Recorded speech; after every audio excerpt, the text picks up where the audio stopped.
Hey there, film fans. I'm Jeff. I'm Dave. And I'm John, and welcome back to The Love of Cinema, a pod in which we'll discuss movies both new and old with a strictly positive critical eye. That's right. And to avoid any lazy negativity, we are making this a drinking game. A what? A drinking game. Anytime we say something negative or stupid, you will hear this sound. Wait, it's stupid as well? This is going to be going off a lot. And that means we have to drink. We don't like podcasts that get stuffy and start trying to rip movies so they sound smart. We are way ahead of that, unless we're talking about the worst Steven Spielberg movie ever conceived, let alone made. Or Toy Story. Or Toy Story. Intro, come on. That's right. So, positive film podcast. That's what we are. Pour yourself a glass, because Jeff just emptied his. Join us and give it up for some films we love and a couple that are going to need some love this week. Oh, Here we go, guys. All right. Yeah. So, what are we doing? For friends of us that have been following us for a long time, we have recently wrapped up our coronavirus franchise face-off, in which we spent a lot of time rewatching about 17 film franchises or trilogies while we had the extra time during the coronavirus quarantine. We decided that Lord of the Rings was our winner, but if you want to listen along, you can go ahead through the feed and find out all of those episodes. But we are coming into a somewhat newish format for us. This week, we're specifically going to be looking at the films of 1979, 3 films in particular, so we don't turn this into a 5-hour podcast. We're going to do Apocalypse Now, the final cut, which is the second time Francis Ford Coppola decided to re-edit the original version with some extra footage that was originally cut out. So that is the 2019 release. Fair warning, I didn't do Now. the final cut because I hadn't actually seen Apocalypse Now, so I watched the original. And that's okay. That's okay, because I bet you a lot of our audience hadn't either. It just came out last year, 2019. We're then going to be talking about the movie The Warriors, which is from 1979. Yeah. If you haven't heard of it, stick around. It was a cool film. And then also in 1979, Steven Spielberg decided to follow up Jaws and Close Encounters of the Third Kind with a 2-hour comedy that is so exhausting. I believe Stanley Kubrick said that was spectacular and spectacularly unfunny. I believe that was Stanley Kubrick. So drink, Stanley. Great. Sorry, Stanley. We're Stanley. Oh, so that's what we're going to be Stanley. talking about. But first, we would like to do a quick little thing. It's just what we've been watching, since obviously we're removing ourselves from contemporary films and such for this episode. So despite why don't we start with Chris Nolan trying, he couldn't get the cinemas reopened. Right. Yeah. Sorry, Tenet. Yeah. Sorry, Tenet. So, Dave, why don't we start with you? What have you been watching? I did a little bit of TV, and I know we're not going to discuss that because we're a cinema podcast, but I did a little bit of TV this week because I got fairly behind on The Expanse. Love it. Recommend it. But I did catch Disney's Artemis Fowl. Huh. Based on the books. There's a whole series of books about Artemis Fowl. He's like a child evil genius, and it deals with the fairy world and that sort of thing. And Disney gives this one a huge swing and a miss. Yeah, is it on Disney Plus? It's on Disney Plus. They dropped it there instead of the cinema. It was supposed to come out in the cinema. Like, Josh Gad's in it, Judi Dench is in it, and it is absolutely woeful. The Dane. Jesus Christ! Live action or animated? Live action. Wow, Jesus. Has more narration in it than Apocalypse Now. Mm. Oh boy. Oh no! Oh, no. Just as dark and bloody, though, I'm sure. Oh, it's all done by Josh Gad. That's funny. I'll report back when I actually get to the end of it, because it was one of those rare ones that I stopped. Anyway, Jeff. Dude, I stopped 1941. Let's wait till we get there. Nice, dude. So you're watching The Expanse. I started that show, dude. I love sci-fi. I got to dive in. It's just one of those I have to commit to, and I haven't really done it yet. It's getting better and better, though, I hear. Yeah. Nice. I went on a deep dive, not too deep, into some black cinema. I watched Morgan Freeman in Lean on Me, which was, I love that movie. I've always loved that movie. I have some friends who are teachers who became teachers because of that movie. 1989, I believe. Morgan Freeman is kind of badass radical rogue teacher in the New Jersey school system gets hired to turn a school around. It's based on a true story. Really intense, really moving. I don't know how PC some of the stuff is nowadays. How does Morgan Freeman go playing a radical? Because he's always got that smirk. He always seems honestly, to be that's what I was thinking about. Character. Just for the actors out there, that might be the last time I have seen him that hot. Like, he kind of started playing the sage after that, and same year as Glory, 2 years after Glory. So like Glory was definitely one of those first sagey roles he kind of had, and then obviously it was just cemented in stone after was it 1992 with Shawshank. Yeah. So we haven't really seen him, but I mean, unbelievable. That man acts his fucking ass off. Definitely recommend that. So I watched that. I watched Straight Outta Compton again. I like that movie a lot, and I watched Girls Trip for like the third time, which I fucking love. Yep. Girls Trip is what The Hangover should be, dude. Girls Trip is fucking funny. I don't know if you guys have seen that. Yeah, that's like the third time I've watched it. Oh my god! Yeah, Tiffany Haddish, Welcome to Stardom. That's what that was. Yeah, Tiffany Haddish. Oh my god, Stardom, your bloodline is nasty. It's nasty. It's just so hilarious. So I had a really fun week, and then I love two of these movies. I hate one of them, and I love two of these movies. So I can't wait to talk about these as well. Jeff, what'd you watch? So I started out the week by also trying to do some homework we talked about last week. So I had actually read almost all of the autobiography of Malcolm X as told to Alex Haley when I was in college, and then I left for the summer and I left it, so I just never got back to it. But I was finally it in that watched the movie. Film as history class, or that upper level that class you took on film? No, I watched that for pleasure. I actually think my brother recommended the book because he had the book and he gave it to me, so he thought it was awesome. It was not from my literary film adaptations class, although literary film. A Clockwork Orange was in that, so we actually read the book and then talked about how they converted it, and it was really fucking deep. Nice. A Clockwork Orange came out in 1979, but we are not going to be talking about that this week. No, it just wasn't going to happen this week. We couldn't take it on top of everything else. I know, my God. Anyway, so but no, I read the book a long time ago and I'd never seen the film, and I mean, it is fucking powerful, man. It starts out a little. It's not exactly what I expected from an epic. It definitely had a style and it definitely had some pizzazz, but it felt a little art housey. And then it turns into like Goodfellas meets. There's like some Godfather elements in there too. It becomes awesome. Scorsese said it was one of his 10 favorite films of the 90s. It is. There is some stuff in it that is so fucking incredible. Denzel Washington's transformation. A lot of people, like, I read some reviews that said he was miscast because they didn't think he was exactly like Malcolm X. It's bullshit. He kind of starts out as Denzel and transitions into Malcolm X, and it is stunning. Which is exactly what really Malcolm stunning. X does. The character. Exactly. Like, I thought it made sense. It was brilliant. Yeah. And I think Spike Lee. I love that Spike Lee maintains his style. He clearly took on an epic that could have been done, like, it could have been produced and directed like any filmmaker could have made it, and it could have just been like, no hands-on. I don't think it's overblown, though. I don't think it's too much of a Spike Lee movie if you don't like Spike Lee's style. I thought it was still very palatable. Quick shout out to the new Spike Lee just dropped on Netflix, if I'm not mistaken. Yes. Yes. Yeah, I saw The it Five too. Bloods. So Malcolm X is it's long. It's 3 hours and 15 minutes. It's on Netflix. Yeah. If you need a boost, if you're thinking about it, but it might be a little long or heavy or whatever, listen to Spike Lee do interviews about it. He ran out of money. I think the exact phrase was it Coppola? Actually, somebody told him, oh my God, it's something really grotesque. Like impregnate the studio first, and then they'll have to take it to term. It was something grotesque, but basically, like, he started filming and he knew he didn't have the money to finish it. He just felt like it was too important to get shelved. So he started it. They got a different studio, took it over. Long story short, Oprah, Michael Jordan, there's a really funny exchange where Michael Jordan wouldn't give money.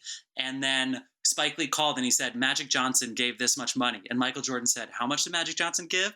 And ended up matching Magic Johnson's. And he was like, and he told them all, he said, this is not an investment. You will never see this money again. And also Spike Lee gave up his salary. He put it back into the film. We'll talk about this in Apocalypse Now. Anyway, Malcolm X, shout out. As far as television, I watched some. We're quarantining here in the house, and so sometimes we have some group things going on. So we've seen a lot of Queer Eye. Queer Eye was pretty fun this week. I highly recommend that in this season in Philadelphia. Bobby is the fucking hero of Queer Eye. I know JVN I don't is the usually give time to personality. reality TV, but I make exception for Queer Eye because, let's face it, they're contributing to society. There is some shit in this that is so good, but Bobby is the fucking hero of this. Come at me if you disagree. I've definitely watched some Dance Moms and My Cat from Hell. My Cat from Hell, shout out. And then I started Dear White People, and I started Forever. Kind of all over the board, but that's where I'm at. Wow. Cool. Sweet. I want to do one tiny rant before we get started. On top of that, we also... Wait. Yeah, go ahead. Watched Apocalypse. Wait, I want to do it. I'm going to watch Apocalypse now, but I want to talk about a quick rant first of all. So we used to be a podcast where we would try to put a new movie and compare it to a classic or something that we know from the past that we love. So that way it's like if you liked Portrait of a Girl on Fire, which is a near perfect film, you would also like A Royal Affair, which is another fantastic film that you may not have heard of. So if you're watching this, it's contemporary, but also, it kind of connects us to the film world. And we get drunk during it, and we do the redemption, and it's really, really, really fun. So this week, we finally had a new movie come out. We finally had one, and it was The King of Staten Island, which is Judd Apatow and Pete Davidson, right? Well, here's the thing. I really was going to give an impassioned rant about this, and then I was talking to my friend Kev about it, and now I feel somber. I feel somber about it. So I've been spending an entire week trying to find out the pricing of this because I know that studios used to use the on-demand rental as like a buffer period between theater and streaming. So it's like free money for them because it's going to be on streaming soon. But it's like if you can't wait, you can spend some money and great. But it already had its cultural relevance in the theaters. But King of Staten Island is never going to have that release. So I couldn't find the pricing, and I was like, I know they're going to fucking price this too high. I know it.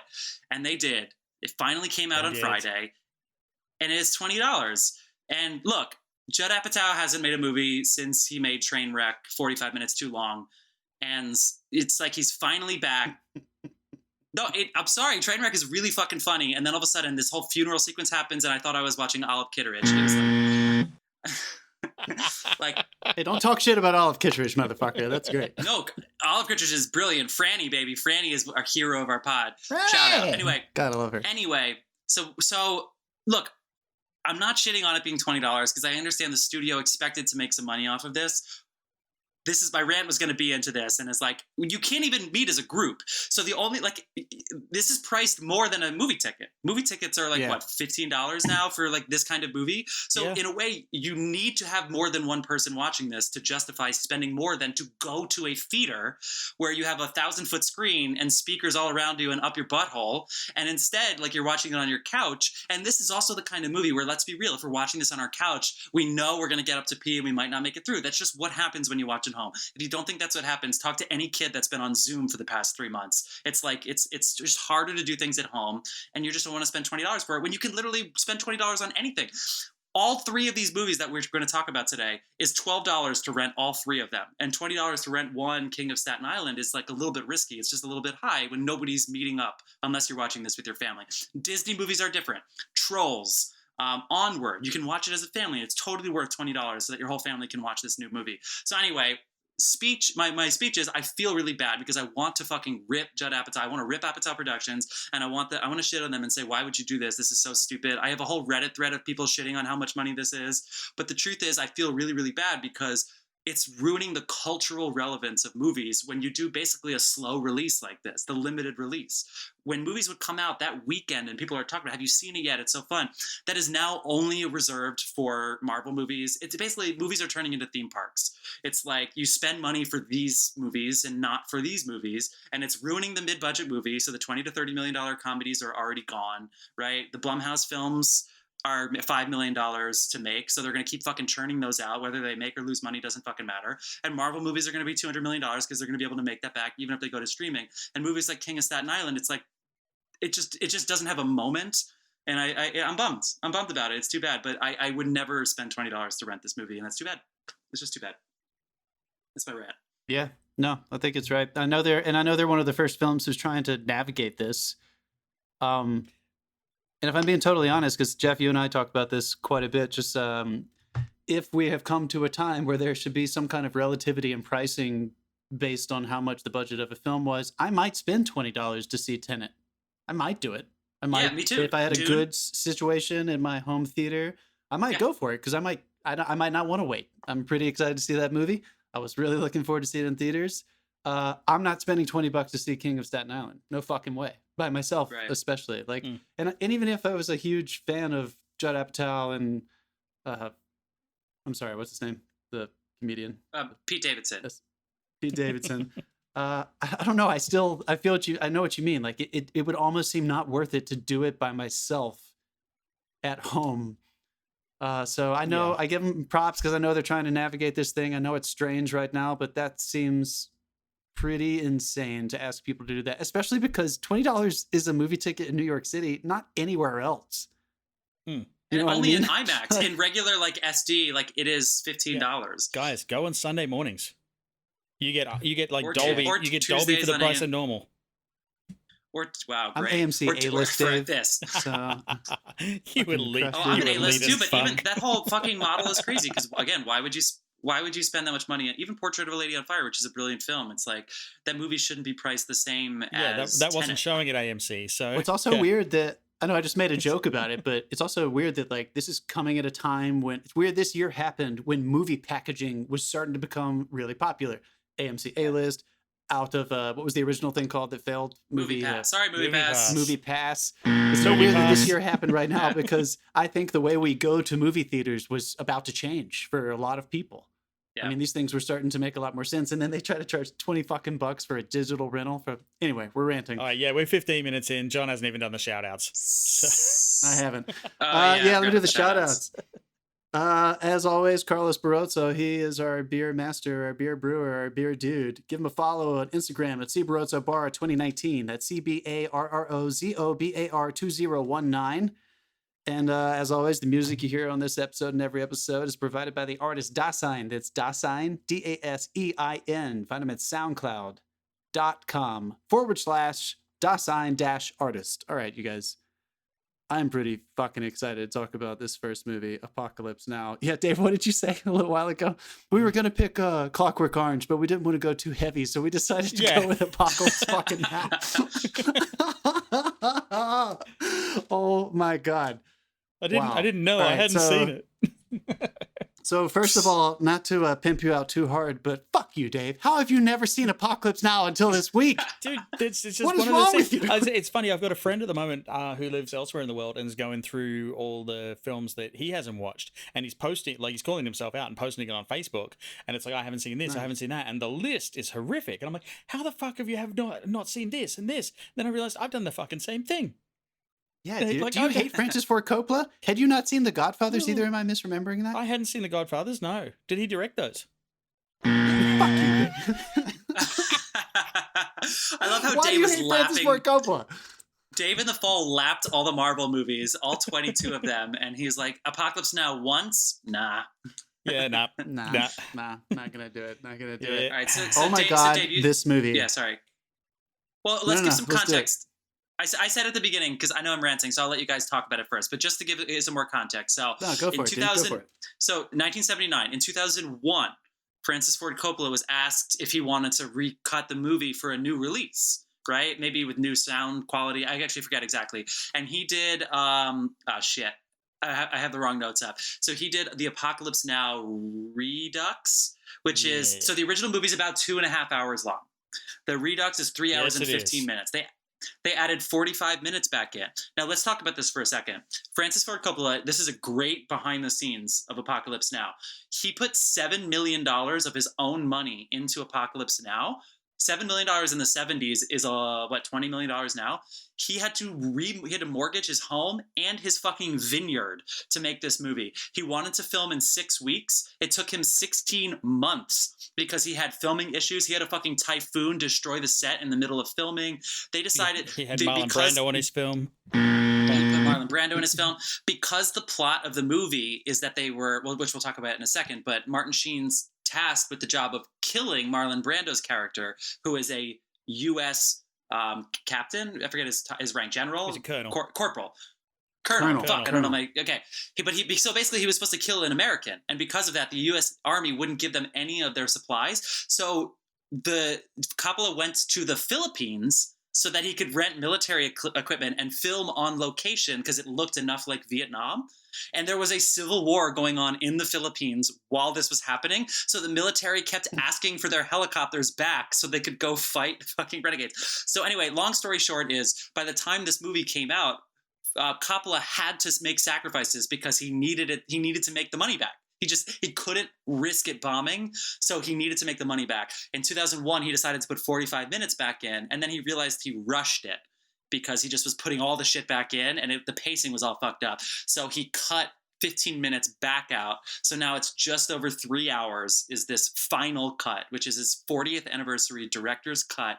In it, you have a whole ghosty sequence, Dave, that you probably didn't know anything about, where he meets these French people on the river. We'll talk about it in a second. But long story short, John and I are going to be talking about that cut, and Dave is going to be representing the audience, talking about the original theatrical release, because I'm also representing a modern audience member who's coming in at a first watch now. Yeah, exactly. And that is on HBO for streaming now without having to rent it, which is annoying for John and I because we want to recommend the other one. But speech over. Go. Who wants to? Yeah, go ahead. I mean, I kind of want to hear you shit on it, Dave, before I fucking chew you to pieces. I'm not going to shit on it. I just had some issues with a few things in it. That's all. But no, you go, by all means, you go first. What were some of your issues? I mean, I love... I've always loved this movie. This was I didn't get into like filmmaking until my like late 20s, but even when I was thinking more as a performer and a hopeful actor when I was coming up and trying to watch as many of films from this period, especially just because the acting really took a turn in the 60s and 70s and everyone was just so well trained and it showed. I think some of the work in the 70s especially is still just so iconic. So I went in thinking, from the acting perspective as an audience member, and there are some amazing performances in this movie as well. And this was one of the movies that when I still had that perspective that just grabbed me by the throat with the filmmaking. It was just one of those where I was just like, I could not believe someone had the gall to make this movie.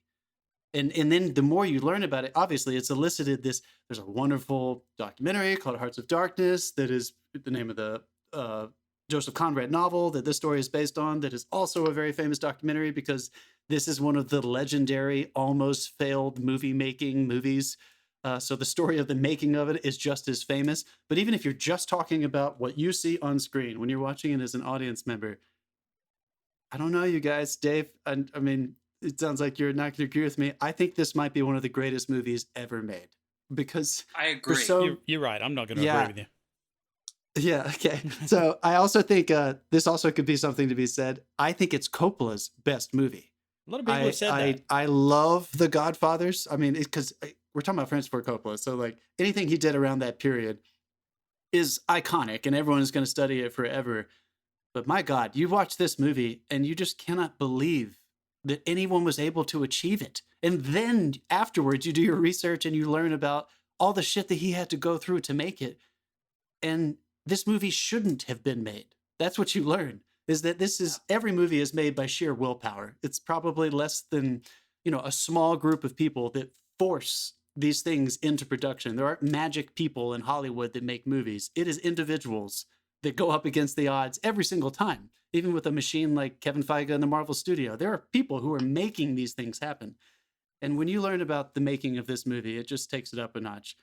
It's filled with iconic performances, like I said. How many times have you heard someone say, I love the smell of napalm in the morning? How many times have you heard someone say the horror? How many times have you seen other stories based on Hearts of Darkness that are trying to be Apocalypse Now? I don't know if you guys, did y'all see, what was the Brad Pitt movie from last year about space? Ad Astra. Ad Astra. It's also based on Hearts of Darkness. So it's a wonderful vehicle. And I just think Coppola, when you hear him talk about making this, I almost watched that this afternoon. I'm glad I didn't now because I couldn't go down that fucking rabbit hole again.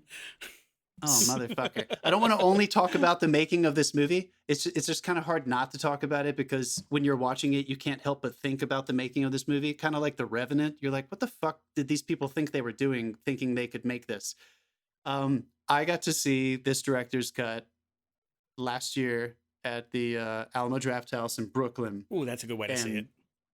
Oh, motherfucker. It was me and like 6 other people, small audience, late at night, and it just... drunk. It took me. I walked around in the rain in Brooklyn afterwards, just like questioning everything. It really killed me. Is this the greatest opening to a movie of all time, Jeff? I was thinking about that. I mean, it's up there with, for as far back as I can remember, I've always wanted to be a gangster. The Godfather opening's cool. I like Star Wars just fucking opening with the title scroll and the music. But I thought about that all the time because it opens with here's what you always hear about vets say. Here, I'm going to speak for all the vets. But vets always say one thing: what you remember the most is not the visuals, which is filmmaking, right? For the most part, what you remember is the smell. And you remember the sounds. And it opens in the dark with the helicopter. And then slowly you hear the Doors, Jim Morrison's The End playing. Slowly, as you start to realize you're looking at a tree line that is about to get fucking demolished by napalm bombs. Right as the lyric starts hitting. And then I honestly don't know how they did this with film. Dave, maybe you can speak to this, but somehow you see Martin Sheen's face and you see the bombing happening at the same time, right? So they're like blurred into each other. So it's like one in the same frame. And then somehow after this bombing, and you realize that Martin Sheen is going through some kind of PTSD, like fucking breakdown. And it slowly segues to that the helicopter is actually the ceiling fan above Martin Sheen, and he is in a hotel room in the middle of Saigon. The first lyric, I believe he says, like, Saigon, am I really fucking like here still in Saigon? That can't be right. And it's like, you realize he's in the middle of Saigon, but he actually never left the jungle. And it is just such a visceral way of starting a movie before the dialogue even starts. You hear all the time, especially as people our age, who came up after Vietnam. You can watch the Ken Burns docuseries. You can read every fucking book, and you still will never be able. Fucked up, man. It's wonderful. You'll never be able to really capture the insanity of the chaos that was Vietnam. Like that's what you always hear is that people will say, "But yeah, it's just still. It doesn't feel like it."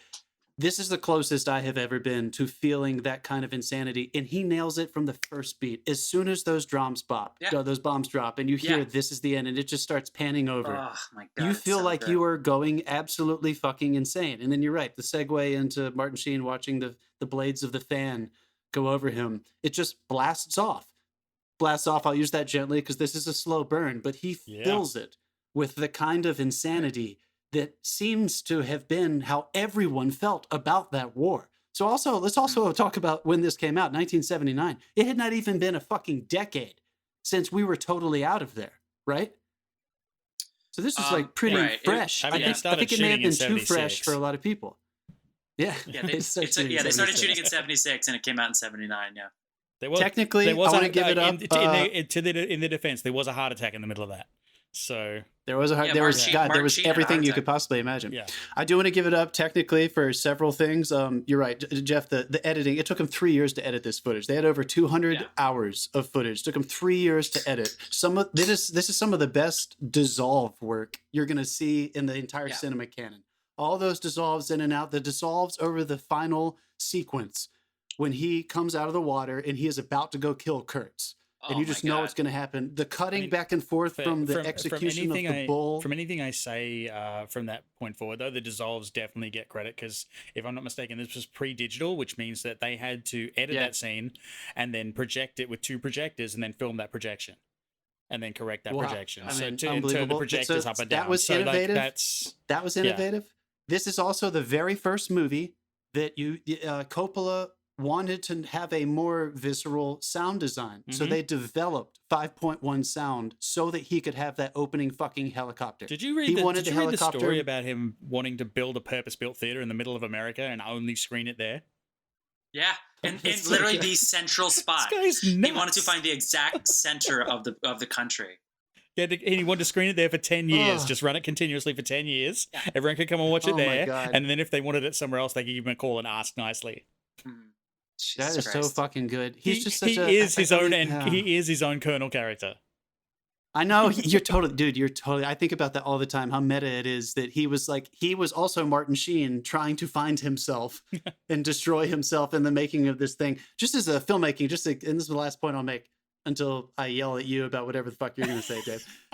He has proved time and time again. This man has almost exclusively made iconic films, especially from that period, and no one ever wanted to help him make those films. He was up against the odds every single time, especially those 4 movies. Just in case anyone's wondering, folks, Godfather 1, The Conversation, Godfather 2, fucking Apocalypse Now, all within 1 decade, and no one wanted those movies to get made. He had to sink too much time and a lot of his own money into every one of those things, and we're going to study them till the end of time. So it's always humbling when you listen to him talk about making these, is that he's been dealing with the kind of shit that indie filmmakers complain about since the beginning, and he's still managed to make some of the most innovative stuff of all time. Anyway, Dave, hit me. Why did you not like it, dude? Okay, go, Jeff. Yeah, never mind. I'll let Dave. I was going to say that just to clear up, like, there's another reason for the director's cut, which I imagine not a lot of you listening, if you haven't seen this or it's been a while, you're going to watch it on HBO. The director's cut just clears up a couple spots. And one thing that they do, it's very, very small, but they clear up the Robert Duvall sequence. So he's only really in one chunk of the film. He's not at the beginning and then he's gone after that. He gets like 11 minutes screen time.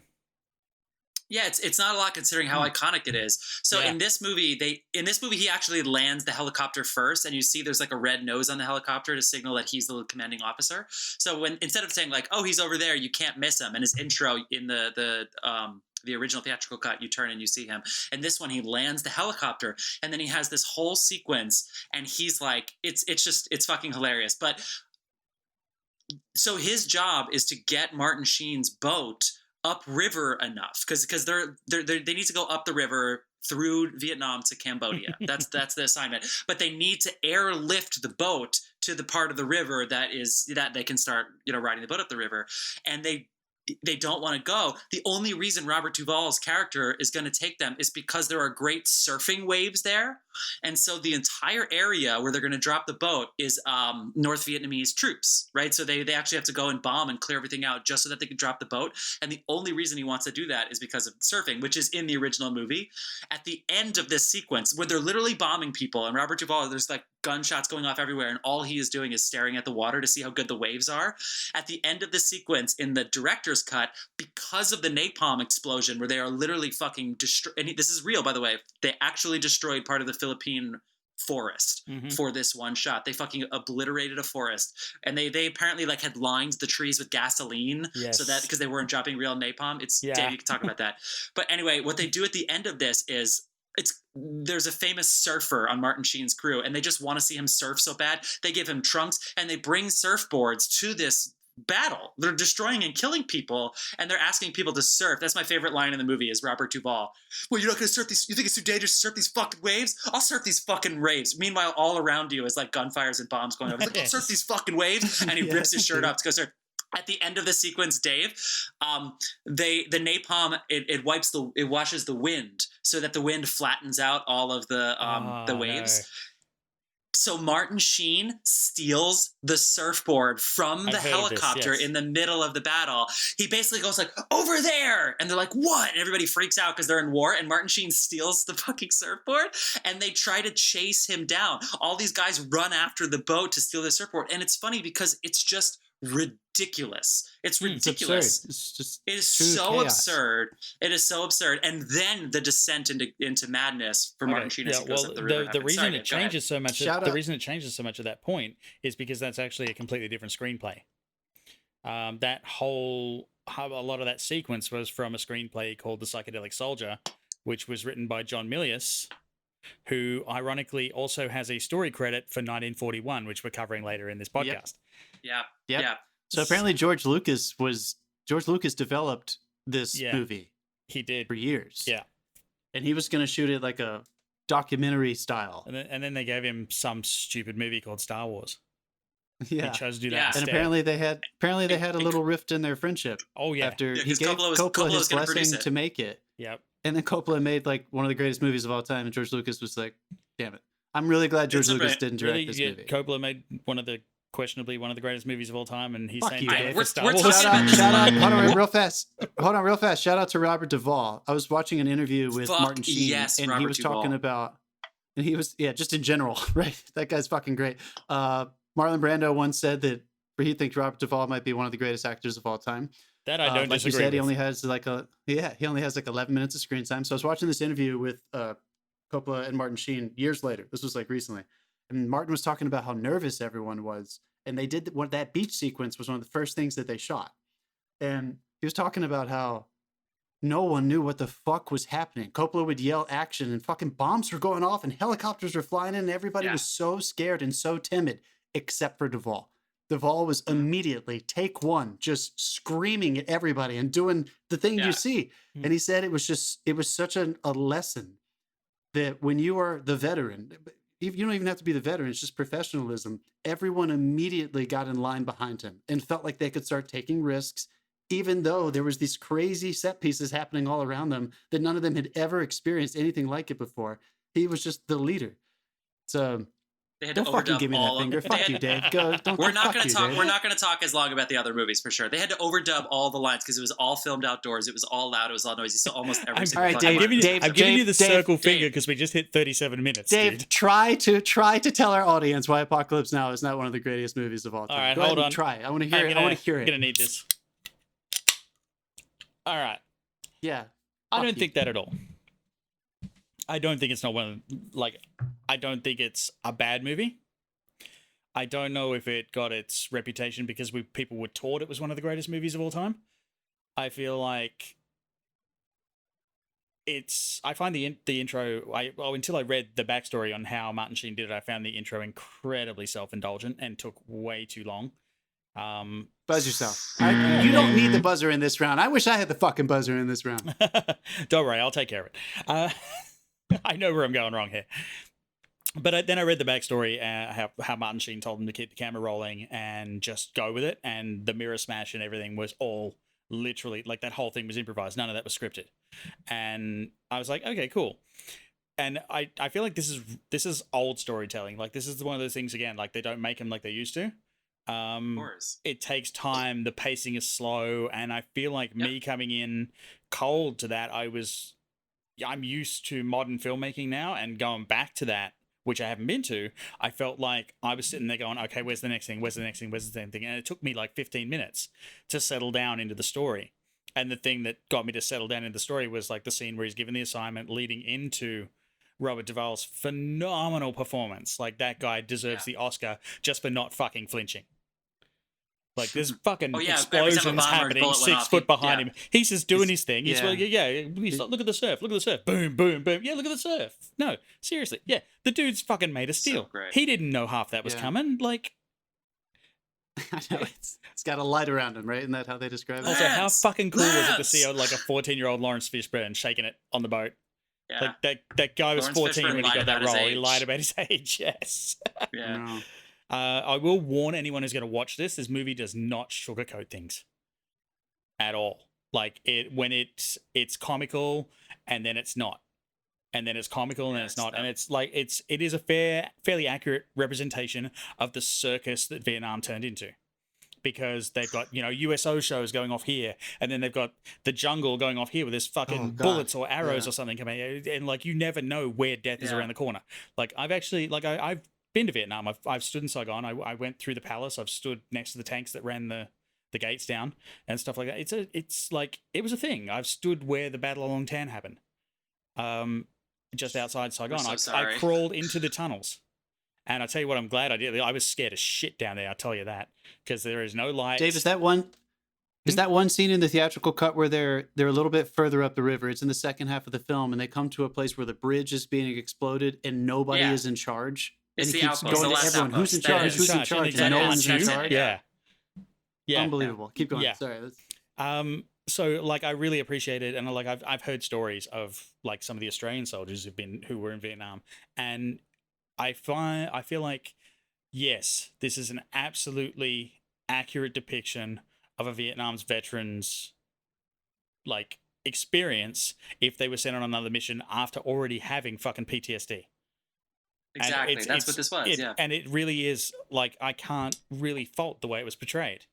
Just, I feel like coming in as a person who now is exposed to modern films and the punch and the ADD of like the popcorn flicks, which I was overly exposed to, it didn't work for me because I was waiting for the next thing. I wasn't waiting for, the trip up the river. I was waiting for something to happen.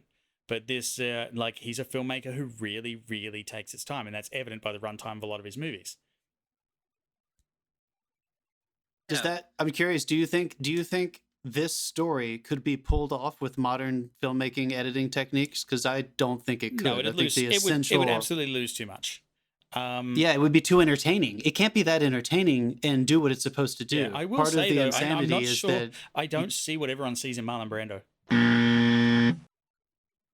Based on, are you mostly saying that based on these two, the Godfathers in this? Is that what you're mostly the Godfathers I thought was a phenomenal performance, and then then I saw Apocalypse Now, and it was essentially him sitting in half darkness, just talking and occasionally looking up. Yes, I know why. Because that was all. Yeah, he turned up 80 pounds overweight. Pretty good problem solving on the DOP's job to throw that swinging light in there. Like, what are we going to do to still make this sexy? Yeah, I mean, give him that fucking toga and let's swing the light bulb. The thing about it is, though, he's like the monster in the closet, though. So you're chasing him the whole time, and I think they changed up a couple scenes. So he reads the dossier a couple more times in the final cut, and there's also another scene upriver past the last outpost where. Honestly, I was so confused as to what's going on. And your actor is so difficult, and he turns up and gives a performance where he basically just speaks to camera. You have to hide him in light, and the end of your movie ends up as dark as a fucking episode of Game of Thrones. That's for mentioning Game of Thrones. I do think it works. You could have got 5 or 6 other actors apart from Brando to do that, and they would have done a better job, and the ending would have looked better. I'm sure Coppola thinks about that all the time. But the thing is, you're chasing him the whole time. So it's like you need somebody, you need a presence to be there. Even though it's fat Marlon Brando, you need the whole movie to be like, what is it going to be like when they meet? I'll tell you what, what is this person going to be like? If they did remake it by today's standards and he walked in there and came face to face with Vincent D'Onofrio, I'd be happy. I feel like D'Onofrio can pull that off. I just love it. And you know what this does, though? It really justifies the line where Martin Sheen goes, I'm not even in shackles anymore. It's almost like he wants me to do it, like complete the mission and kill him. It's so bizarre and so confusing that if it was like if it was D'Onofrio in Daredevil, then it wouldn't work. Like it has to be somebody who is so far off the deep end. Yeah, so I don't know. I've seen D'Onofrio do a lot of different stuff. I feel like he could definitely. I'm not anti D'Onofrio. Just saying.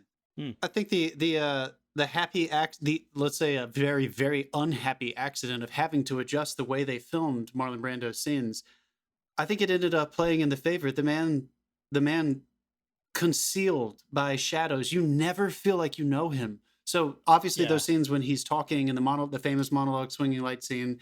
But even the ending sequence, the way they have to approach him, the way he is never actually, you don't even fully see him before he's murdered. You never completely understand who he is, and neither does Martin Sheen. So I feel like that was one of those things that actually, it elevated it for me. I know, but the thing is, that was a fix that was done because he was so difficult to work with, didn't want to do the film, turned up 80 pounds overweight, but then you've read that into But Orson Welles says the filmmaking is the managing of happy accidents or unhappy accidents. We know that.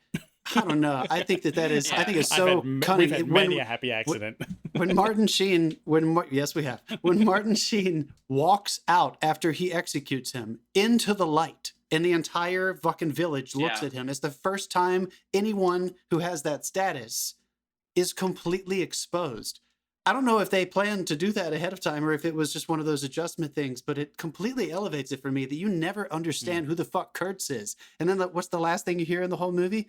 The horror, this voice from this presence that you will never understand, just like Vietnam. You're never, ever going to be able to wrap your head around what the fucking happened there, even if you were there. And that it just turned in. So I don't know, man. Marlon Brando is such a fucking asshole genius. He may have planned on all of that. I don't know.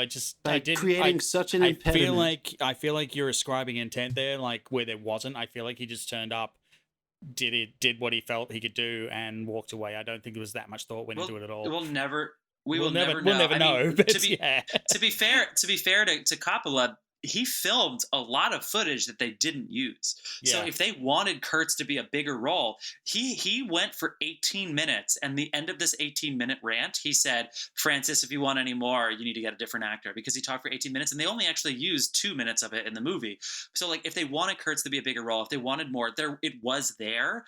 I think they did it just this way because it's not supposed to be about Brando. It's basically Martin Sheen confronting himself and who he could be. Because he says in the movie, and he definitely says this in the director's cut as well, but he says it early on, I don't know if I'm ever leaving Vietnam. I don't know if I'm ever leaving this war. I'm never leaving the jungle. And the only way he can leave the jungle is by killing Brando. So to make him a surreal character, I think works, whether it was an accident or not. Can I tell you the one thing that finally made me pull away from this film was the animal cruelty. Yeah, I mean, yeah, but apparently that really happened. That really happened, and that's what fucking bothered me. Like, they actually slaughtered an animal on screen. Like, that's a fair warning to anyone who's going to watch it. They do actually kill an animal on screen. And then I read the backstory behind it, and I was just like, that's too far. That's like you have no semblance of control. Coppola did witness that. And I get what they were going for. They were going to do it anyway, though. They were going to kill that animal anday, though. They weren't going to kill the truckload he like rolled in after that, though, and got separate takes.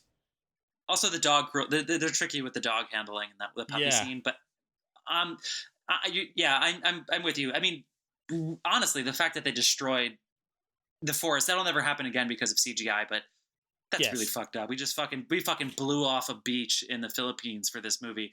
That is tricky. But you know what? It's been 40 years. We can look back on it. Don't get me wrong. It's not a bad film, and it's definitely something that people should watch.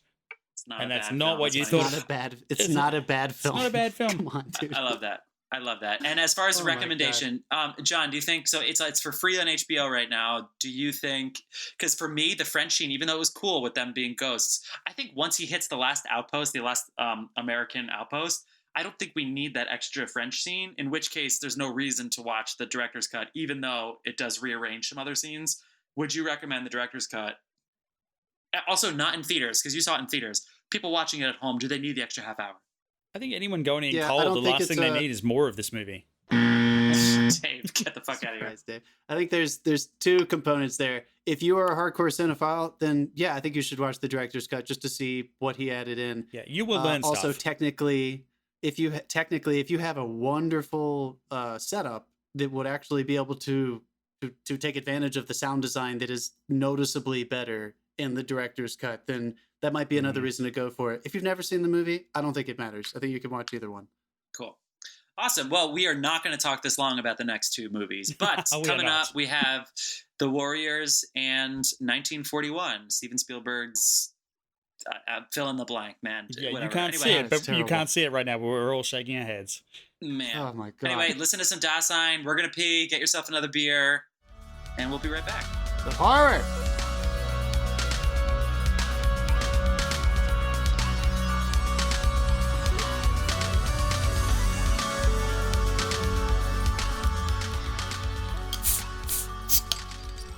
And we're back, motherfuckers. Apocalypse Now, baby. Yeah. And we're back. That very okay film. God damn it. You fuck you, Dave. Jesus fucking Christ. Yes. This is the end. My only friend. So here we are. We're talking about, again, 1979. Just as a reminder to everybody else, 1979, the biggest movie of the year at the Oscars was Kramer versus Kramer. Other shout-outs include Norma Ray and... let's just zero in on that for a second. Kramer versus Kramer beat Apocalypse Now for best film. Yep. Also beat All That Jazz and Breaking Away. Apocalypse All Now. That Jazz, wow. Apocalypse Now also beat 1941 for cinematography. What the hell? How did that happen? How could that possibly happen? Jesus fucking Christ. Coppola won director, though, didn't he? The best director went to Robert Benton for Kramer versus Kramer. Kramer versus Kramer was a fucking. Well, here's the thing, though. Here's the thing. Coppola already had a bunch of Oscars by that point because he won for Godfather Part 2 twice. I don't feel like talking about the Oscars anymore. Let's just talk about The Warriors, which was nominated for 0 Oscars. Oh, Star Trek: The Motion Picture, 1979. Also, Alien. Wow. Alien. Hell Anyway, yeah. Hell yeah. Yeah. All right. We were shit talking Blade Runner during the break, but I love Alien. Yes. Fuck yeah, I like that movie a lot. The first one. Nice way to avoid a buzzer. That's right. Manhattan came out this year. Manhattan. That's yeah. Are you just buzzing Woody Allen? Are you just buzzing Woody Allen? That motherfucker. Anyway, Jesus. so let's get into. So this is The Warriors. The Warriors, 1979. We're going to talk a lot about the making of this movie because it was filmed in New York. It is about. Actually, this is a really cool premise for now, right? It so is. not like yeah. So but this it was also it was filmed in 1979 depicted the New York of the near future. Yeah, they actually had to remove that. Actually, it was filmed in 1978, and they really rushed the edit because there was another similar movie that was coming out, and they wanted to beat it to market, so to speak. But anyway, The Warriors it's the most inclusive film we have by far on our list. It's because we're in the 1970s, 1979. But it's about street gangs from all over New York City, and actually, this is the best part of the movie, and it happens early. So all of the street gangs in New York City and all of the boroughs are asked to meet in the Bronx in a park secretly. And the leader of one of the gangs... Except the orphans. Except the orphans. The leader of one of the fucking They're orphans, out of man. Wait, were the clown people there too? The clowns? Were they at the... Anyway. Yeah. I believe there's 1,000 extras in the film. So we're talking... It looks like 100 gangs all around New York go. And the leader of one of the gangs says, I think we should form a truce because, and this is true, in 1979, the number of street gang members outnumbered police officers 5-1. For those of you who don't know, in the late 70s in New York City, there was a huge budget cut and they laid off so many police officers that Donald Trump hired them all to make his buildings, got away with not paying taxes, and he hasn't paid taxes since, and has fucked New York over since. For being political. Yep. Fuck you, Donald Trump. Fuck you, Donald Trump. But it's all because the 70s were just this fucking wasteland of a time. So anyway, all of these gangs meet because they're going to form this truce against the cops. So that because they don't think they should have to fight each other because the real enemy, right? # the Hunger Games. The real enemy is the police and systematic oppression that made them all poor and have to kind of scrap for food on the streets. And then the leader of that the leader of the entire movement trying to unify everybody gets shot at the very end of his speech. Cyrus gets shot and killed, and somebody blames the Warriors, this particular gang that we're following of kids from Coney Island. They blame them for the murder, and so it gets blasted out on the radio, and all of the gangs around the city are trying to find the Warriors, and the Warriors are just trying to get home. They're trying to meet at Union Square. Those and radio sequences are my favorite too. Radio sequences are cool. I love that. Yeah. So we'll talk about. So I'll let you guys talk about the movie, but that's what it's about because it's cool, especially for right now, because it's the streets talking for themselves. They say, "Let us unify peacefully," and they're like a second away from fighting for their own independence, right? From not killing each other, but from not recreating this ongoing systemic gang violence that's going on. And then the leader of that guy gets killed by one fucking gang, and then the rest of the movie is basically the Warriors running away from that leader. So anyway, that's what it's about. And I already told you, I think the best part of the movie is at the beginning, so the rest of the movie does kind of drag on for me. But who wants to go first? Other than that, thank you for not buzzing me, Dave. I appreciate that. That's what you think. Dave, we kind of kept cutting you off during Apocalypse Now. Do you want to get started with this one? Sure. I mean, I've seen this one before. This was a rewatch for me. I really enjoyed this film the first watch. The second watch, you're right, it does drag a little, but I think it's like it tells a journey story. To its credit, an hour and 15 minutes shorter than Apocalypse Now. Than just the theatrical cut. Yeah, but funnily enough, my first thought when they came up, and the first thing they show is these guys pulling up on the D train, and I'm like, oh my fucking god, those trains are still in service. Yeah. Yeah, but did you see that subway map though? That subway map looks like an airplane logo blown up. The subway map is the old one. It really was. That is gibberish to me. I do love the musical interludes where like she's requesting songs and the songs have a message. I feel like that's a really great through line for the thing. Though it falls short later in the film with the dialogue, like where it just gets too spaced out, and it's like the one note people will give people in some movies to keep the pacing up is like, jump on people's lines, jump on your lines, guys. And these guys were not. They were saying a line, and then it's almost like someone went, "Oh fuck it, it's my line." Interesting. I do have a couple of issues though. When they first get on the train and the train, like they get off the train and the bus is chasing them, they outran the fucking bus on the street, and they're running up the center of the street. Pulled you out of it, huh? Yeah, a little bit. I was like, dude, zag. I don't know. Just do anything. There's back roads in New York City. Or don't run on the street. Just run on the sidewalk. Yeah. It's like run anywhere but where the bus can fucking drive. Make them get out of the car and chase you. Like make them work for it at least. It was a full bus. Yeah. People were hanging out of the bus, yeah. A highlight for me, though, was David Patrick Kelly. And he really is a highlight of this film. He's quirky. He overacts it a little bit, but not enough to be completely campy. But he's the one that is famous for the Warriors come out and play bit at the end, which was a total improvisation as well. Yeah. This was also his first film. He later went on to have recurring roles in John Wick and was Jerry in Twin Peaks. Yeah. Yeah. Yeah, he's a favorite of mine. It was a very good role. I did find the New York of the future hilarious from their perspective from my perspective of the future. I love that they were still waiting for trains because let's face it, that hasn't changed.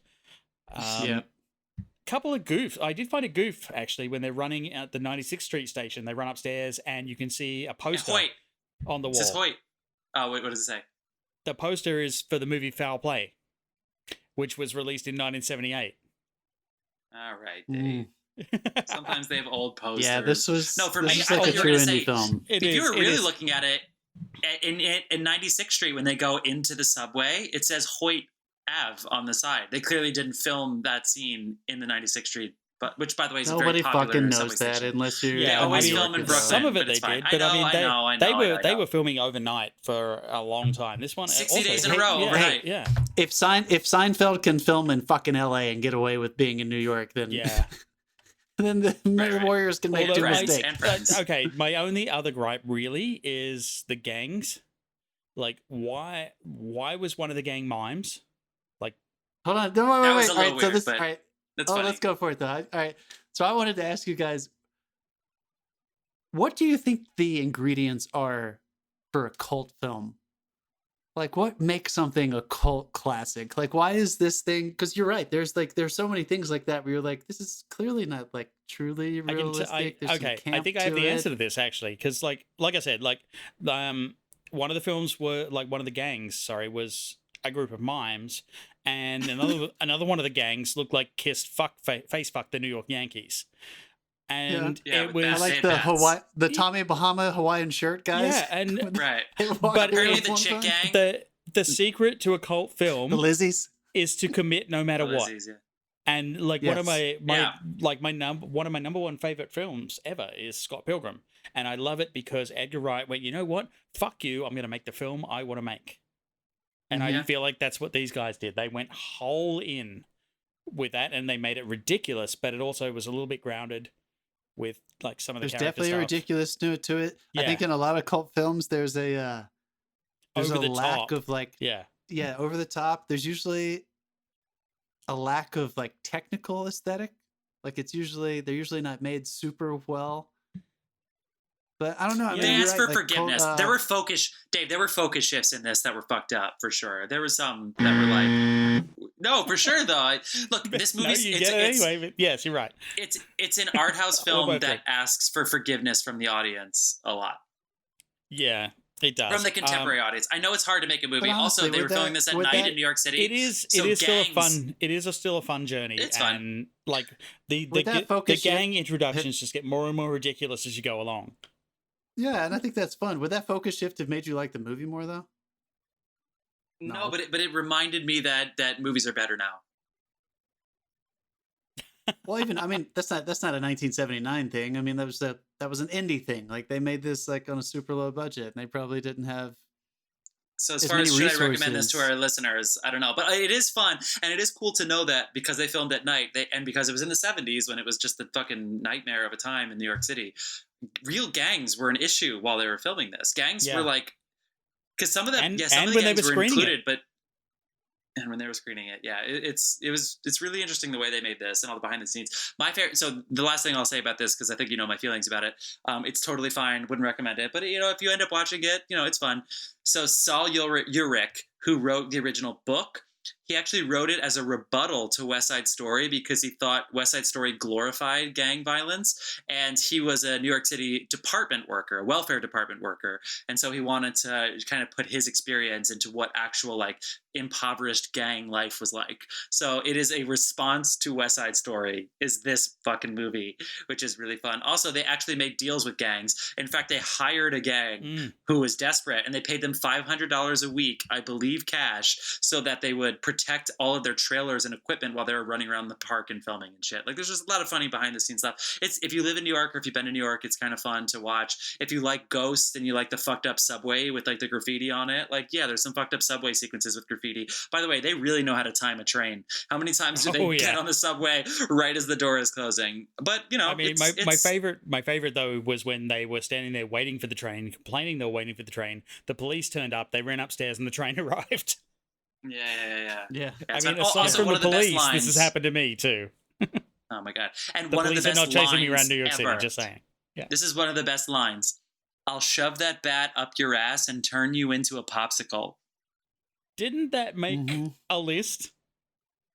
Yeah, I know. I saw it on IMDb. It made like a tough guy's badass lines of the 20th century or something. Yeah.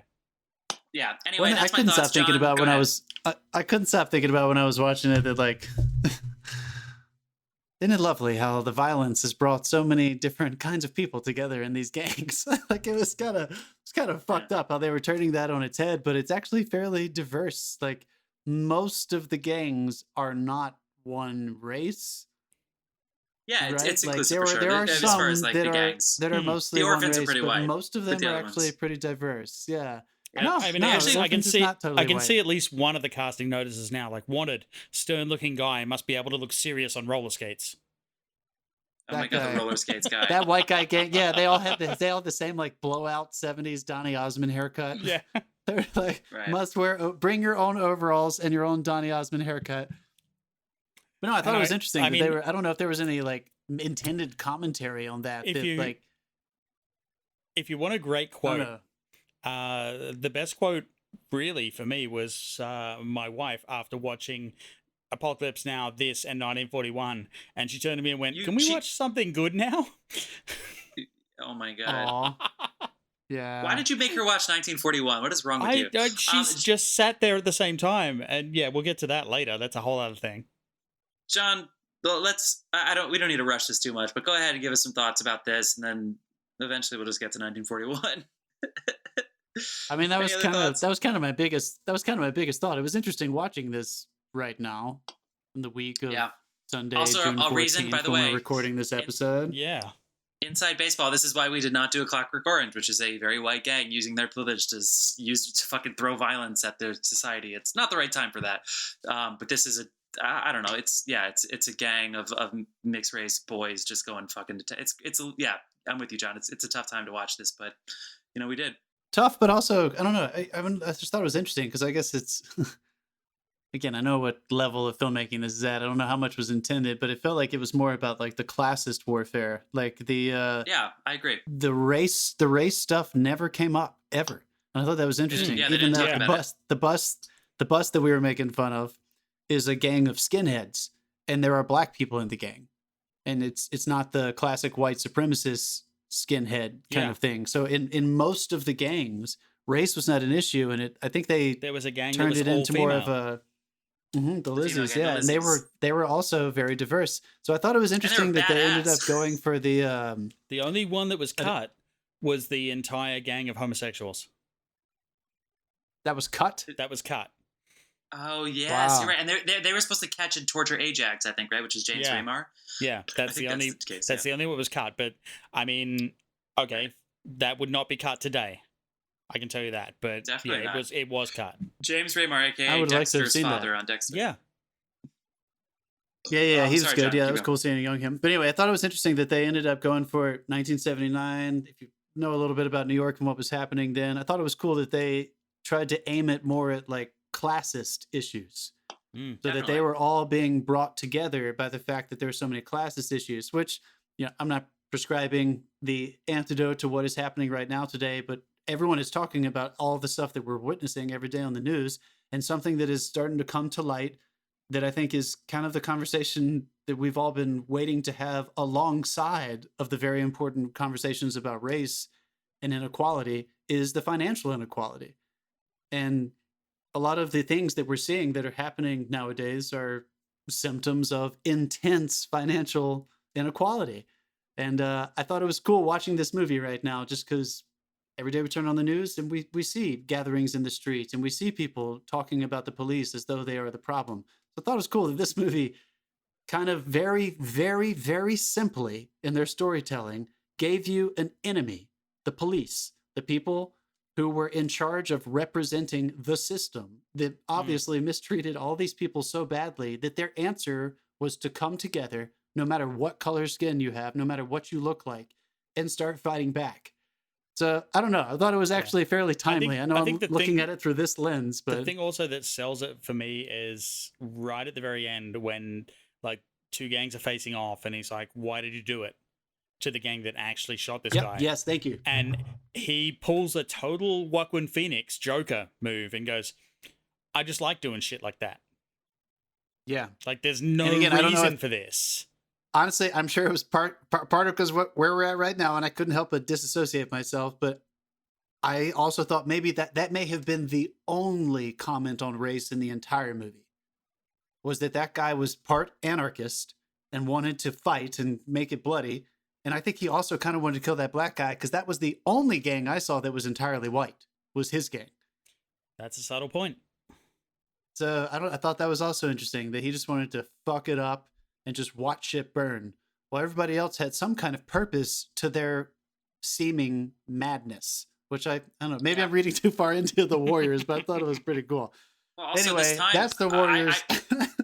I also read that the gang, the Warriors, that it's about, that the director considered having an all-black cast because it was a good gang and it would show a good gang, quote unquote. Like they were smart, they were intelligent, they were kind compared to the other gangs for sure.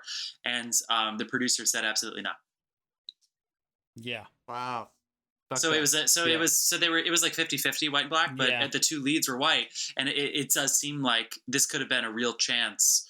I know it's gang, so like you don't want to associate that with the particular. I'm glad you said that, dude, because it was refreshing to me. It was refreshing to me that the riffs. Was that refreshing? I do feel better now. The riffs, the main gang that the original guy Cyrus, who was trying to unify everyone, he was the leader of the riffs, and the riffs is an all-black gang, and they use martial arts.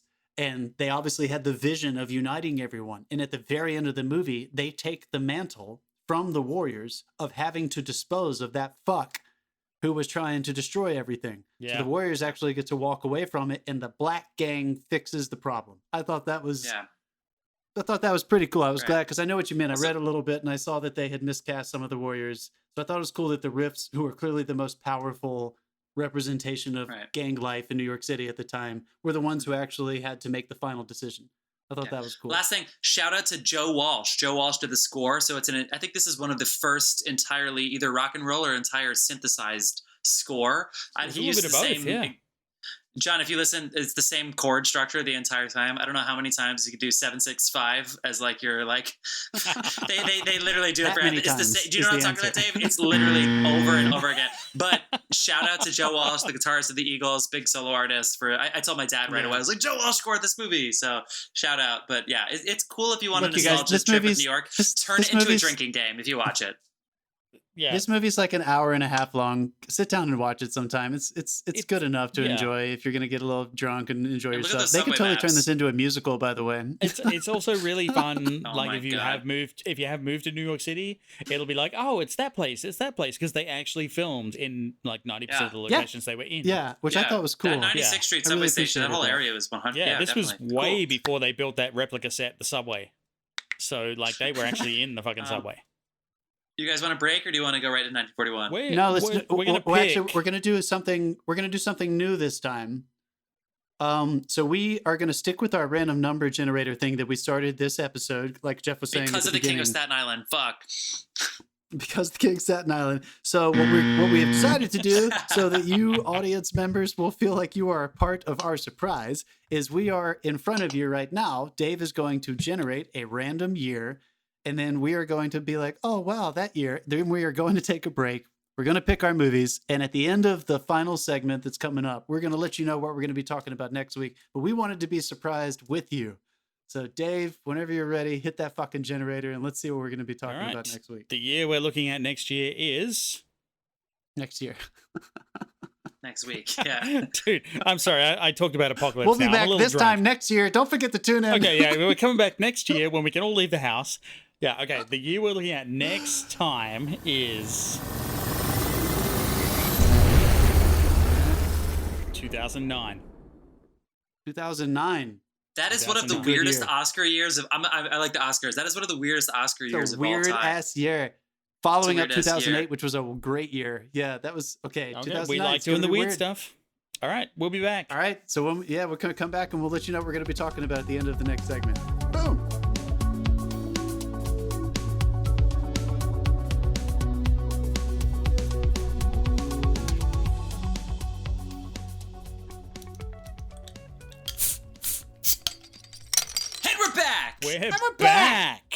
We're back. What a discussion we've had. Good discussion. I am overloading my microphone for sure. I think I did too. Sorry, I don't know. Apocalypse Now got me very drunk. We'll fix it in post. Oh, all right. That's so. Me So right before I said fix it in post. Sorry. Yeah. So right before we went to break, which was 20 minutes ago for us and a full beer ago, and for you all about 15 seconds ago, we talked about the year. We talked about the film year 2009 that we're going to choose 3 movies from. So we're going to announce those 3 movies at the end of the podcast. But even though the Oscar year was fucking weird, which I stand by, here are some movies that came out in 2009. So Avatar and the Hurt Locker, Inglourious Bastards, District 9, An Education, A Serious Man, A Single Man, Precious, Up in the Air, Invictus, Moon. Julie and Julia, Moon.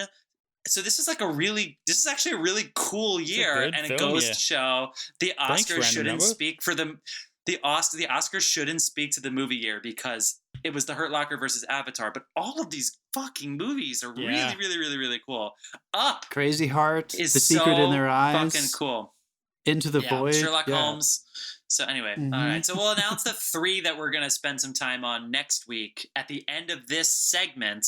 But first, look, if there is a Mount Rushmore of filmmakers in the American canon, 4 that you are going to engrave into the side of a mountain, I think it's fair for us to say that Steven Spielberg is not going to be on that fucking mountain because of this goddamn movie. Like, he went from Jaws. He went from Jaws to Close Encounters of the Third Kind, and then he followed this with Raiders of the Lost Ark and E.T. And snuck in the middle of that was this racist. Yeah, that takes some of the funny away. But look, this movie is 45 minutes too long, and it's 2 hours. It takes Jim Belushi, and it uses him so poorly that Jim Belushi walked around in a T-shirt that said Steven Spielberg, 1946, his birth year, to 1941, his death year. This Jim Belushi, who was in the movie, ripped apart Steven Spielberg for this movie. It opens. This is how this movie fucking opens. You ready? It opens with a title scroll about Pearl Harbor. And here are my notes.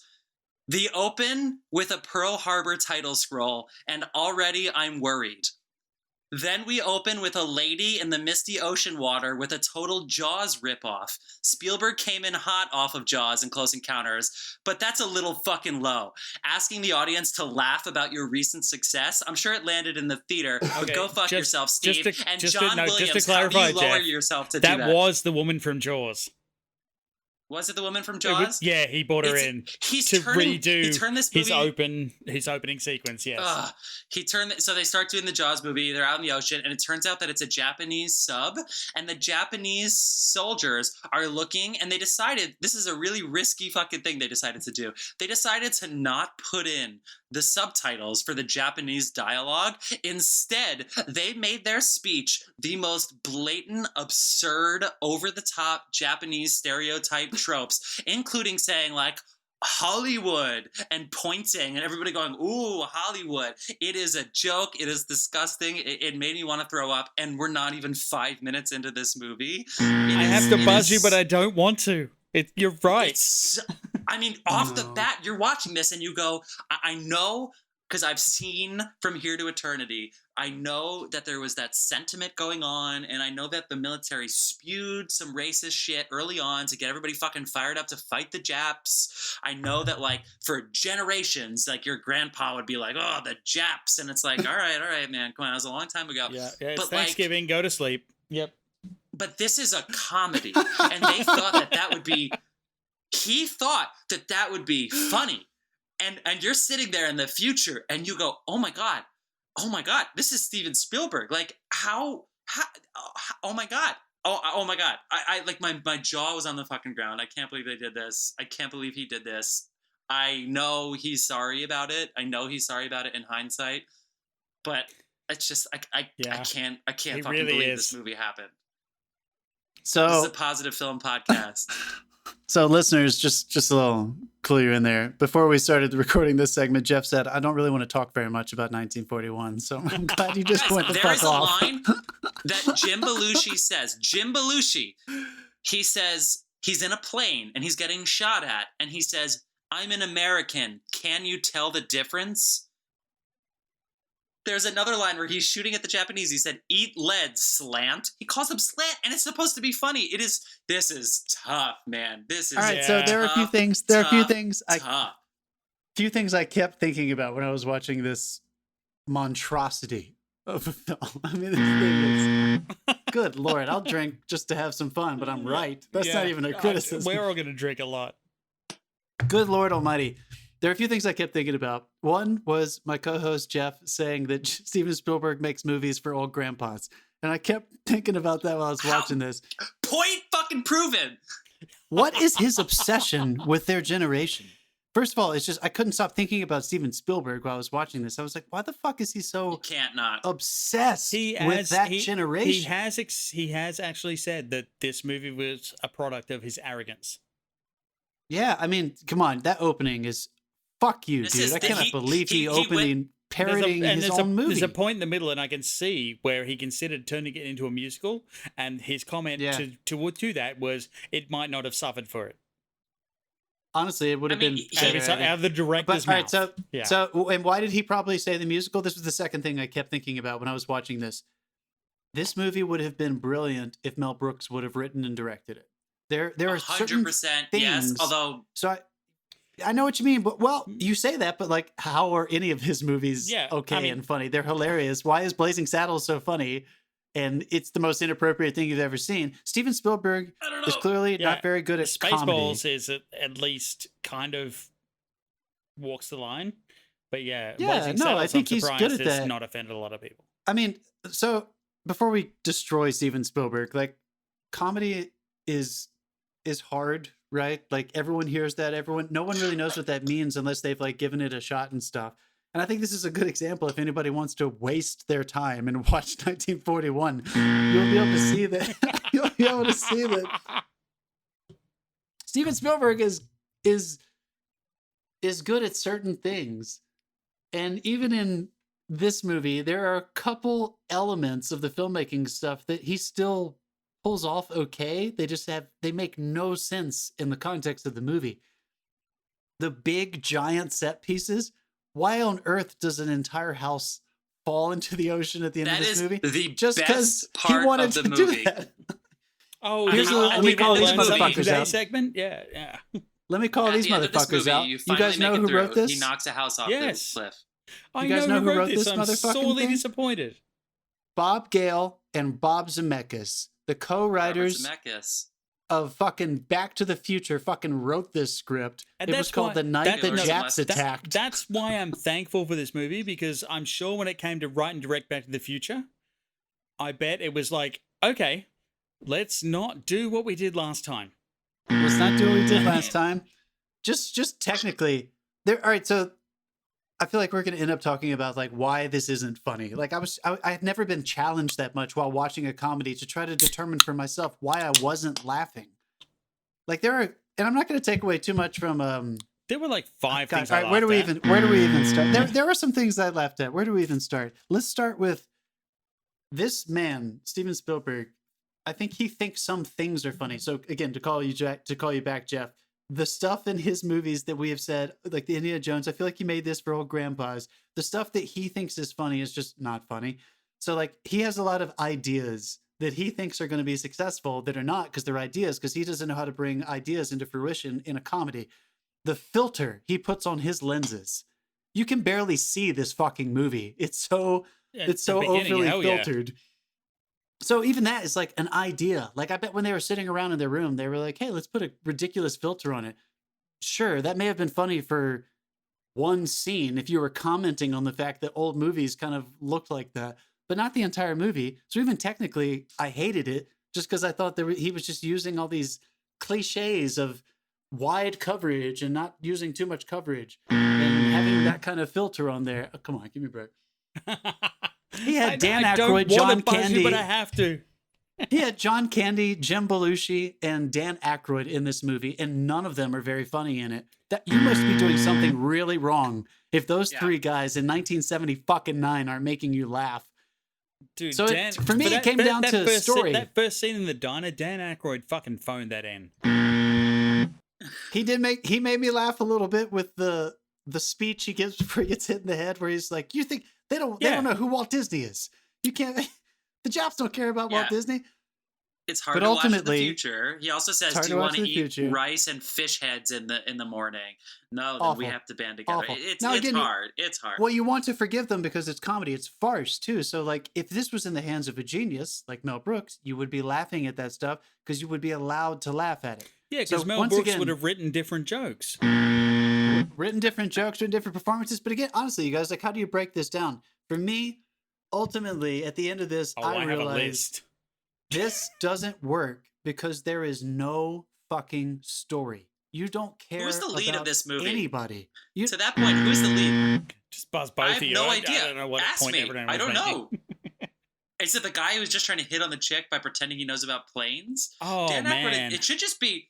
sexism, man. It should just be Dan Aykroyd and John Candy going around trying to install guns in random people's homes. Like, that would have been a funny movie, I guess. Yes, because it would have had a story. I think I wrote in 52 minutes. It's almost like they just wanted the mayhem sequence. So there's like a USO dance happening across the street from a screening of Dumbo at the same time on this night. And everybody's meeting there. There's all these fights. And so it's like the USO dance with all the soldiers asking the women and all of their boyfriends getting in fights. And then all the generals are like crying at Baby Mine from Dumbo. And it's almost like they just wanted that sequence to be insane. But we're not even halfway into the movie. And now, I don't know, 200 people are in a fight. And I'm like, I don't even know who these people are. Why should I care about how I just want this fight to be over. I just want it to stop. People, and also, and it's a farce, so it's funny. It's brilliant. It's like Steven Spielberg is a mathematician. So every time a gun goes through a window, by gun I mean like a cannon, kind of like a huge. Dude, if he's a mathematician, he forgot to show his fucking work. Yeah, you're right. I want to see because like you can see the continuity for the most part checks out. There's some really interesting stuff going on, but. What a waste. And also John Williams' score is kind of fun, even though every now and it's almost like he realized the movie was bad. And he just went, you know what? Score from Stripes. Star Wars. And interesting. Stripes. Yeah, I was going to say it was like I was saying he was testing out Raiders. Yeah. Anyway, I have no idea who to root for at all. I have no idea what the story is. I have no idea. Right. It's just fucking mayhem. And I think it's From Here to Eternity. I think he's trying to do some From Here to Eternity because there's a bunch of different plot lines they follow From Here to Eternity. I'm going to go down a point list I made. Point 1. We're never working for DreamWorks, by the way, so it doesn't matter. The only film that should have an opening scroll that long is fucking Star Wars. Or Spaceballs. Spaceballs, too. Spaceballs would have been funny. His first idea was not did funny. It better. The very first idea isn't funny. The long scroll. That's what I was trying to say at the beginning. Yeah. Okay, the opening scene. I can't wait for that to show up on the Disney Plus network and have them add bad CGI hair to her ass when it ends up there. Yeah, because, she's like naked. It's really strange. Two positive points out of this whole film. John Belushi has never not made an awesome entry on film. That is the best. I laughed when he popped up, when he jumps up. His entry is funny, yeah. Yes. And the way he's looking at that map is really funny. I don't know how they filmed that sequence. I don't know how that stunt pilot didn't crash into a mountain. The best joke in the film is when they're trying to cram the radio into the submarine, and the Japanese guy's like, "We have to find a way to make this thing smaller." But the joke isn't even in fucking English. Yeah. It's like that's the best joke in the whole movie. The writing. Yeah, that's a liberal use of the word joke, but it is. But it's a throw to stuff we already know, and granted, yeah. I'm so glad that in writing comedy we moved past the innuendo dick jokes for comedies. Because let's face it, we have a little bit. Like comedy got a little bit clever. It's not just like it. And the funny thing is, I was watching this with my wife, and I don't know what was funnier, the movie or the fucking look on her face while we were watching it. At any given point, all the fucking you guys, her jaw was on her fucking chest half the time. It's like, what the hell is this shit? And honestly, dude, you can tell the person who made it was skilled. It got nominated for an Oscar for cinematography. But the shots and everything are skilled. But the script was like, what the fuck are you doing? Yeah, like you've got dick jokes. You've got the guy trying to get the girl on the plane so she'll shag him. It's like what? Like no, this is also this is comedy that doesn't work in the modern era. What's up with writers? The fatal flaw for a woman is actually just if the man says the right thing. So what is it about writing these women where they're like, look, I'm not buying your shit. I'm a strong, independent woman. And he's like, well, what about this plane? And she goes, planes. My weakness. Well, no, all of a sudden she's no longer a strong, independent woman. That was a trope in the 70s and 80s. Like it went through that. It went through Porky's. It went through Screwballs. It went through all these movies that were released in that time period. Like it was like, if you get this girl in a particular place, she will shag your ass off. And it was like, I think Steven Spielberg. I don't think Steven Spielberg had anything to do with that. He was directing what was written. I don't think he changed that. I don't know. He's a powerful dude. Not at the time he wasn't. Spielberg, do you think? Yeah, he had two of the biggest hits of all time leading up to this. Yeah, I mean, that's the thing. Like he had two movies. He was like 30 years old when he made this. Do you think? I think he goes to. I think he goes to anonymous meetings, whatever denomination, and he goes, "Hi, my name is Steven Spielberg. Hi, Steven Spielberg." And he goes, "It's been 11 years since I've made 1941." And then he starts his speech. I just want to know: do you think? All right. He feels bad about the fact that his two worst movies are the racist Japanese movie and The Color Purple? Do you think he feels really bad that those are the two worst ones? Was The Color Purple bad? Yeah, I don't think that's a bad movie. It's a fine movie, but he even said, "I'm sorry, I wish it was better." It's what he has actually said. Yeah, it's what he said. I like Whoopi Goldberg's perfect in it. Shout out to Oprah. Shout out to Danny. But anyway, Steven. Okay, if Steven feels like he could have done better, great. I'm on board with that. I mean, the thing is, as long as he knows. A couple of gripes I have with this is this was nominated for a cinematography Oscar, which I get for some of the miniature work that was done, but the miniatures. Also, it lost to Apocalypse Now. I should point out. and it was included among the American Film Institute's list of 500 movies nominated for the top 100 funniest American movies. So Buzz that. Buzz that fucking I propose we now need to include a segment called "What the fuck were they thinking?" Honestly, no, I'm down for that shit. What the fuck were they thinking, dude? This is me. I always want to ask people, why did you do that thing? It's like what were you fucking thinking? Like, and also, like, one of my other favorite gags in this is no one can pour a cup of coffee in this movie. Which is anytime anyone pours a cup of coffee, it goes fucking everywhere. It's a running gag. I like running gags, so but look, like that's the two funny things in this movie. Spielberg is awful, you guys. It's awful. If it all boils down to if you're over 55 and this kind of cheap humor still flies, then it's probably not that bad. If you're under 50, yeah, it's that fucking bad. I mean, it also has to. What? If you're of that mindset, some of this movie, like some of the jokes might land, but 2 hours. 3 of the jokes landed. The opening diner scene, they're like throwing plates and throwing glasses and stuff, and they're like breaking pictures and they're like cooking in the diner, and then it goes to Dan Aykroyd and John Candy, and you know what? It's like it's fun bullshit. And it's snappy, and it's filmed well. It's just, I mean, 2 hours of that pace and that. Like, I know farces are over the top, but Jesus Christ, I have no idea who to follow. I have no idea what's going on. I have no idea what the point is. There's this whole air battle that happens, which Jeff, is two Americans firing at each other. Do you have in front of you what the runtime of this movie was? It's about 2 hours. Okay, because I can tell you, it feels like 4 for sure. Me and Therese, my wife, sat down to watch it, and at about an hour 30, she was on her phone. Looking at other shit. No, hour 30. I'm proud of her. The fucking farcical sequence where they were dancing, they were in the street. Then she got up and went downstairs and hung with people. No. Like it was like So there's this whole air battle that's happening, and they think they're fighting the Japanese, but they're actually fighting another American who's having sex in a plane. Yes. And there's this whole battle on the planes because the only place this woman will put out is an aircraft. It's like Porky's all over again. Her one weakness. She's a strong, guys, I turned this off. But she has her one weakness. I turned this off. Anyway, there are 30 minutes left after that. This movie finally happens. There's a huge air battle, and then there's another 30 minutes after this. And this is a comedy.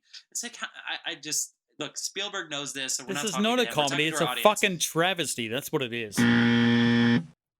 Audience, don't go. See I stopped watching this. I can't remember the last time. I can't remember the last time I only watched part of a movie. I had to turn it off at about an hour in. I just stopped it last night. I was like, I can't. Guys, I'm so pissed off. First time in years I've done that. So pissed off about this movie. I have launched a denial of service attack on the website that generated the random number that gave us this year. I didn't even realize that was Christopher Lee. I just admitted to a federal crime. I'm so pissed off about this. I mean, this movie's so ridiculous that Christopher Lee is in the movie and he only speaks German. So it's like, obviously, us and the Japanese right after Pearl Harbor in 1941. Did you read the trivia on that, though? No. Like, he honestly, he only spoke German. The guy who was the Japanese commander only spoke Japanese for real. And they never understood what each other was saying. Oh, that's really funny. Also, all the Japanese extras, because they didn't. I don't know what the fuck they were doing. The only thing that makes the only thing that story makes cool is Christopher Lee. Really, this movie sucks. They cast kids. I don't know what they were doing. They cast kids who were of Japanese descent to play the Japanese. But they weren't trained. Dave. What the fuck? There's a fucking director's cut of this. There's a director's cut of this. No, he's begging you all to not watch this, and I think we are too. Steve, he really hopes you just rewatch Jurassic Park or something. Not The Lost World, just regular Jurassic Park. Seriously, go back and watch Harry Potter or something. Not one of his movies, but yeah, like he'd rather you watch that than this for sure. He made his money back actually, so he was totally fine. He apologized even though this movie made money. It did just yes. Anyway, It looks like it looks like Ivan Reitman. They considered having Ivan Reitman do this, but he was directing Meatballs. Harold Ramis was fired from writing this. Really? Because of creative differences. He was probably trying they to fired so many people from this film for creative differences. It's like the producer went, "Oh, you don't agree with me? Fuck off." I mean, it's a good lesson, you guys. Watching this, you're like, I'm sorry. This is what doesn't work. Hollywood producers at this time should just fuck off. Yeah. If you're writing your movie out there and it's not a single person narrative, so you're trying to tie in a bunch of storylines and you want it to be funny and you want them all to converge, watch this movie and just make sure you didn't fall into any of these traps. Not even just the rest, just the story. There are so many that they fall into all the traps. The style is really cool.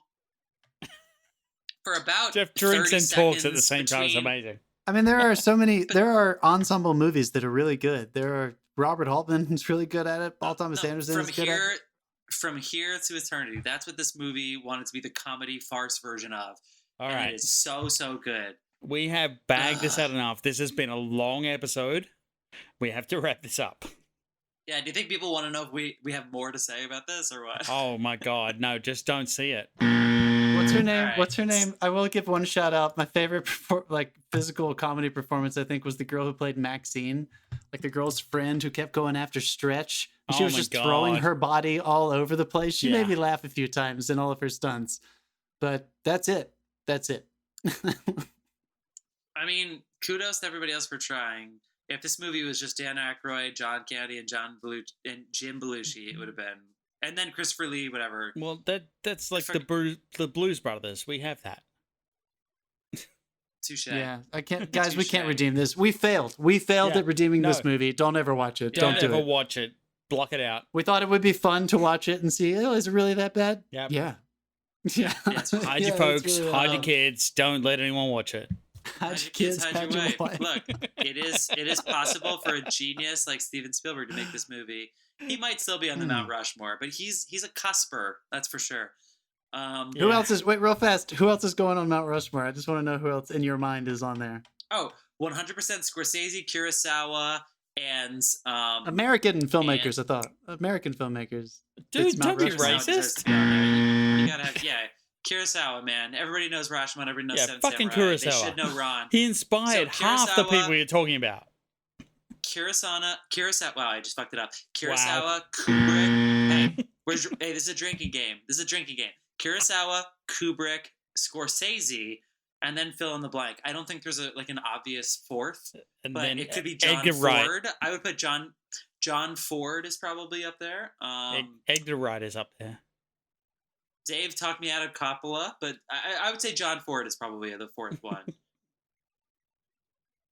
Or maybe even Billy Charlie Chaplin or Billy Wilder. Yeah, exactly. And Spielberg changed the game for sure, but I mean... All right, let's wrap this up. This is going long. All right, what movies are we going to be talking about next week? We also never want to work again in the industry after coronavirus happens.